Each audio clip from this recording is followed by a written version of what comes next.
We all want an AI assistant to handle the busy work for us, but sometimes forcing an AI to manage a complicated project feels like you're doing more work just to keep it on track.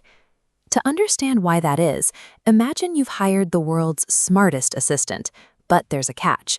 Your new hire works in a locked room with no internet and absolutely no access to your personal files.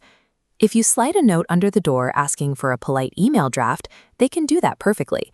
They've read enough books and emails in the past to know exactly how a professional message should sound.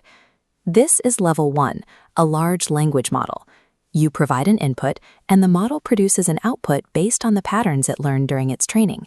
It's incredibly smart, but it's working in a vacuum.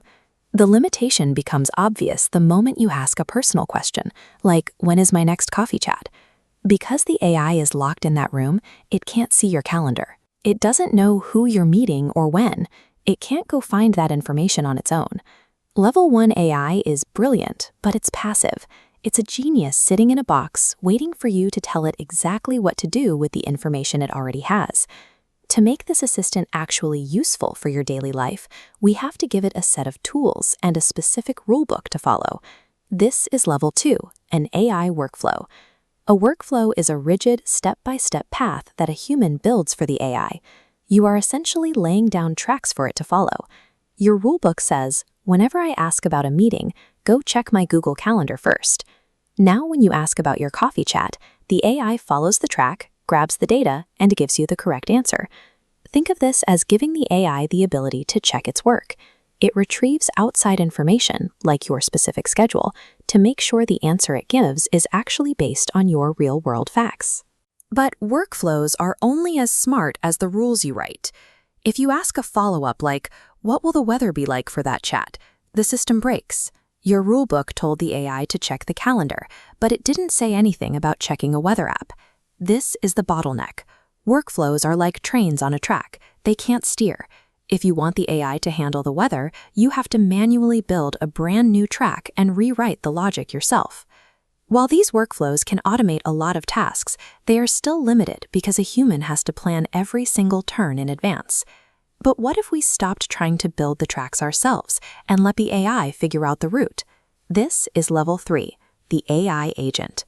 With an agent, you don't give it a manual of instructions. You simply give it a final goal. An agent works by using a simple 2-step process. It has to reason and then act. Before it touches any tools, it stops to think about the best way to reach your goal. It reasons through the problem.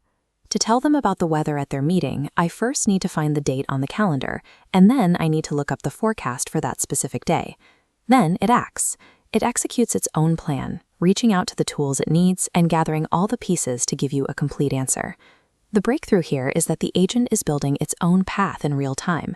It's solving problems it wasn't programmed for by deciding which tools to use on its own. An agent also has a third vital trait, the ability to iterate.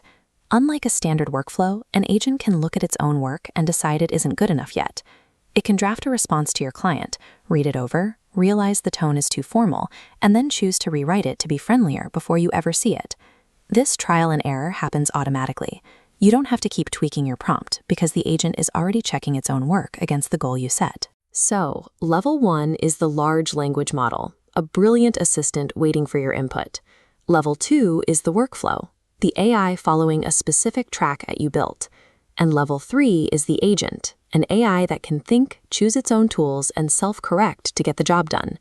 When you move from giving instructions to giving goals, you stop being the manager of the tool and start becoming the architect of the results.